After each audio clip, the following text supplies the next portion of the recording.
Good Saturday evening, and thanks for choosing THB 11. I'm Brooke Buckner. Here are some of the stories we're bringing you tonight. Another community meeting aimed at helping the youth. How those in Little Rock are looking to do just that and shift the narrative. And the latest on President Trump as pressure builds for the administration to be more forthcoming about information related to Jeffrey Epstein. Plus, we'll show you what the heat can do to your car battery. Megan Bragg with our Verify team answers your questions. But first, we start with weather, and I hope you all are staying as cool as you can today because we're dealing with some dangerous heat. Simone, I know we have a weather impact alert issue today because of it. Yes, that's right, Brooke. We have a weather impact alert through 8 p.m. today with that extreme heat warning running through 8 p.m.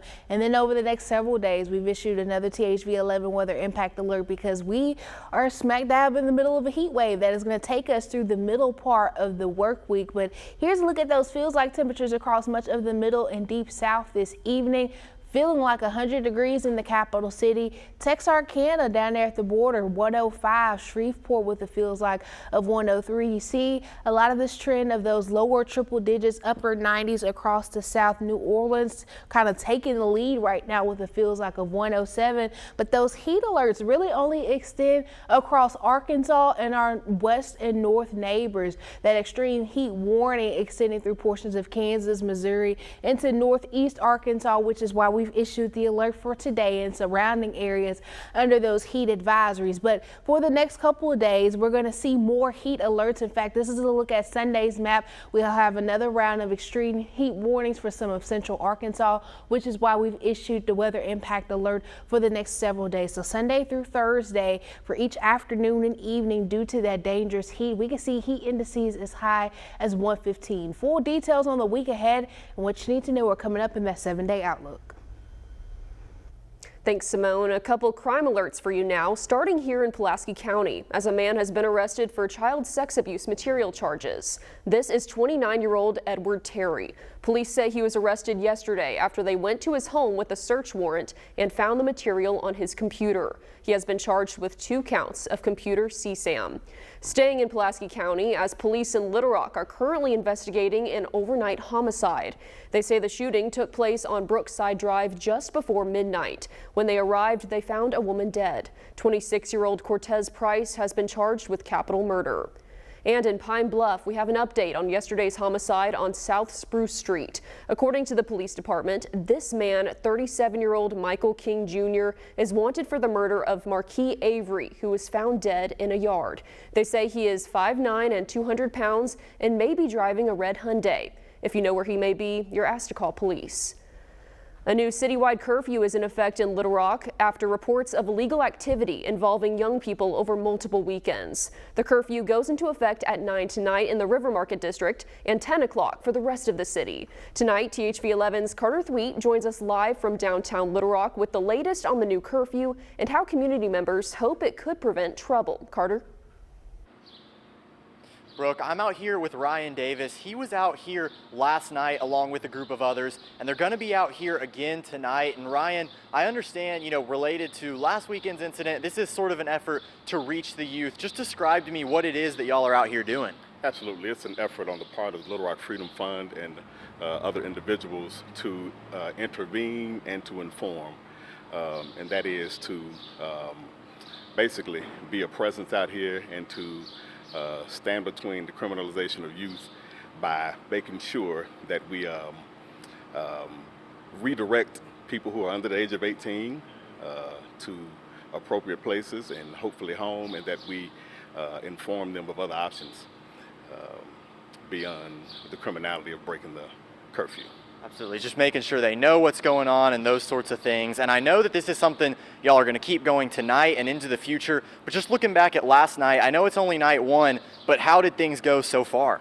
So we had a multi-generational, multiracial group of 21 people out here last night, and we were able to span the areas from the Clinton Center down to parts of Main Street.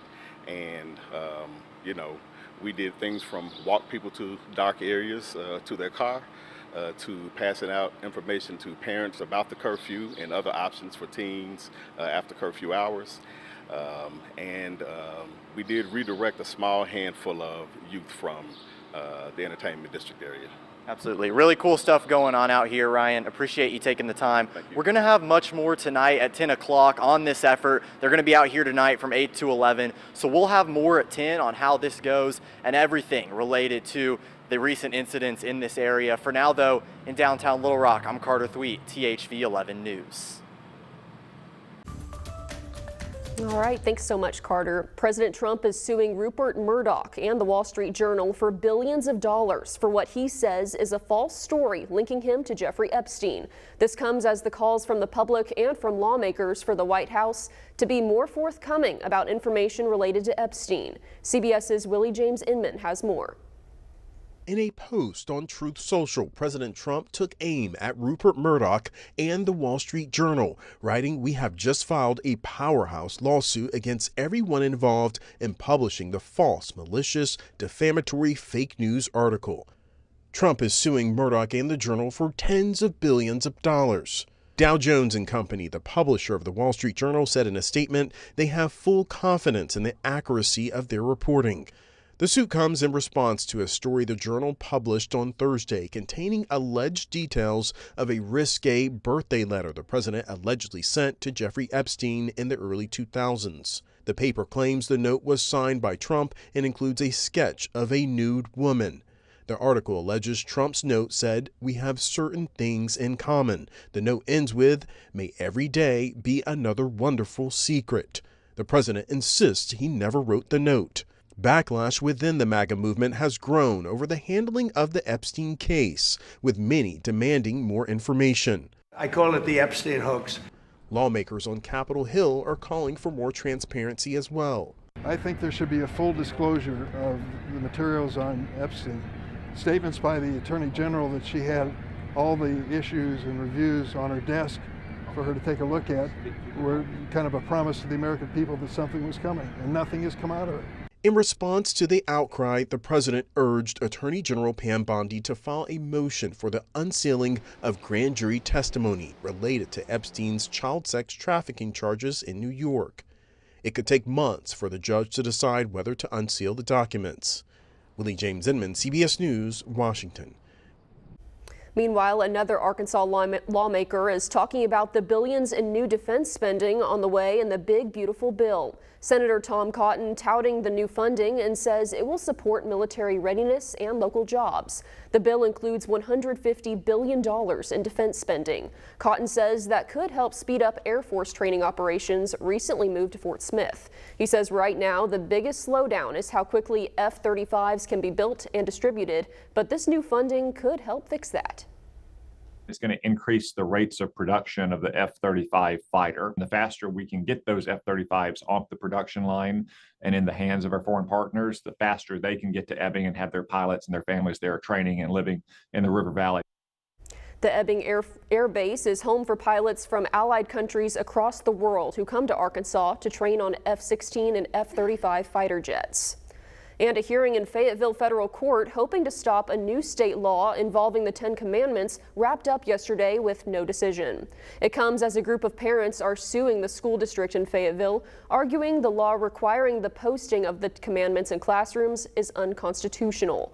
They claim the requirements violate students' First Amendment rights by imposing particular religious views. The state says the commandments are part of the foundation of our laws in general. ACLU Arkansas helped bring the case.